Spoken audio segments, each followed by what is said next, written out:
Bharatiya Janata party ने उत्तराखंड में 4 महीने में दूसरी बार नेतृत्व परिवर्तन कर दिया है। इससे जनता में खासी निराशा है। जनता इससे कहीं खुश नहीं है। कांग्रेस पार्टी ने इसे उत्तराखंड की जनता पर जुल्म, जबरदस्ती और धोखा बताया है। सामान्य रूप से उत्तराखंड के सामान्य जनमानस को नेतृत्व परिवर्तन का भारतीय जनता पार्टी का यह फंडा रास नहीं आ रहा। उसका कहना है कि यदि नेतृत्व परिवर्तन करना ही था तो 4 महीने पहले किसी ऐसे मुख्यमंत्री को नियुक्त क्यों नहीं किया गया जो अगले 1 साल तक यानी विधानसभा चुनाव तक प्रदेश का मुख्यमंत्री बना रहता। ऐसा क्या हुआ कि 4 महीने के भीतर ही पार्टी को नया मुख्यमंत्री ढूंढना पड़ा है।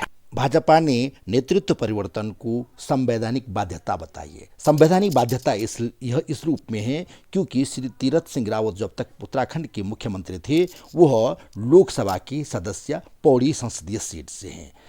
वह उत्तराखंड के मुख्यमंत्री बने हैं तो मुख्यमंत्री बनने के बाद उन्हें संवैधानिक नियमों के तहत 6 महीने के भीतर उत्तराखंड विधानसभा का सदस्य होना जरूरी है। यानी 6 महीने तक वो ऐसे ही काम कर सकते थे जैसे अब तक वो करते रहे हैं, लेकिन इसके बाद उन्हें मुख्यमंत्री का विधिवत चुनाव, विधायक का विधिवत चुनाव लड़ करके उत्तराखंड विधानसभा में पहुंचना था। अटकलें लगाई जा रही थी कि वह गंगोत्री विधानसभा चुनाव से क्षेत्र से चुनाव लड़ सकते हैं, वहाँ सीट खाली है। इससे पहले सल्ट में विधानसभा क्षेत्र में चुनाव हुआ था, वहाँ भी अनुमान लगाया जा रहा था कि वह वहाँ से भी चुनाव लड़ेंगे। लेकिन भारतीय जनता पार्टी को लगता है कि गंगोत्री विधानसभा में मुख्यमंत्री हार जाएंगे तो इससे पार्टी की साख पर बड़ा प्रश्न चिन्ह लग जाएगा और चुनावी वर्ष में जो अगला चुनाव से ठीक पहले पार्टी अपनी साख पर इस तरह की बट्टे नहीं देखना चाहती थी। इसलिए उसने तुरंत में निर्णय लेते हुए उत्तराखंड को एक युवा चेहरा पुष्कर सिंह धामी के रूप में दिया ताकि पार्टी की खोई हुई ऊर्जा को फिर से हासिल किया जा सके। राजनीतिक विश्लेषक मानते हैं कि उत्तराखंड में मुख्यमंत्री का परिवर्तन राजनीतिक या संवैधानिक बाध्यता नहीं थी, क्योंकि अभी मुख्यमंत्री तीरथ सिंह रावत सितंबर 10 तक प्रदेश के संवैधानिक रूप से प्रदेश के मुख्यमंत्री रह सकते थे। लेकिन उससे पहले ही केंद्रीय नेतृत्व ने उत्तराखंड में नेतृत्व परिवर्तन का फैसला लिया है। इसका मतलब कि वह पूरा आकलन कर गया था कि श्री तीरथ सिंह रावत जी गंगोत्री विधानसभा क्षेत्र से चुनाव नहीं जीत पाएंगे या कहीं और जगह से चुनाव नहीं जीत पाएंगे। इससे पार्टी कार्यकर्ताओं का मनोबल गिरेगा और पार्टी कार्यकर्ताओं का मनोबल नहीं गिरे, इसलिए उन्होंने तुरंत में उन्हें हटाने का निर्णय लिया और एक तेज तर्रार युवा को उत्तराखंड की कमान सौंप दी है।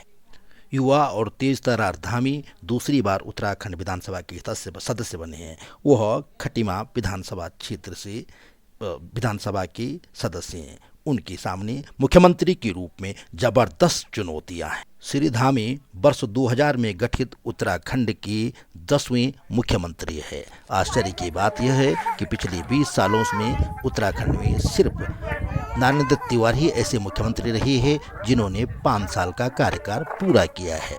इनमें हरीश रावत जी 3 बार मुख्यमंत्री रहे हैं। एक पहला कार्यकाल उनका 785 दिन का रहा, दूसरा कार्यकाल सिर्फ 1 दिन का और तीसरा कार्यकाल 311 दिन का रहा। श्री तिवारी के बाद श्री त्रिवेंद्र सिंह रावत ऐसे दूसरे मुख्यमंत्री हैं जिनका कार्यकाल 1567 दिन का रहा है। मेजर जनरल भुवर चंद खंडूरी जी 2 बार मुख्यमंत्री बने। पहला कार्यकाल उनका 839 डेज का और दूसरे कार्यकाल 185 दिन का रहा। रमेश पोखरियाल निशंक जी 808 दिन तक, विजय बहुगुणा जी 690 दिन तक और भगत सिंह कोश्यारी जी 123 दिन तक उत्तराखंड के मुख्यमंत्री रहे हैं। उत्तराखंड राज्य का जब गठन हुआ था तो नित्यानंद स्वामी उत्तराखंड के पहले मुख्यमंत्री बनाए गए थे और उन्होंने 354 दिन तक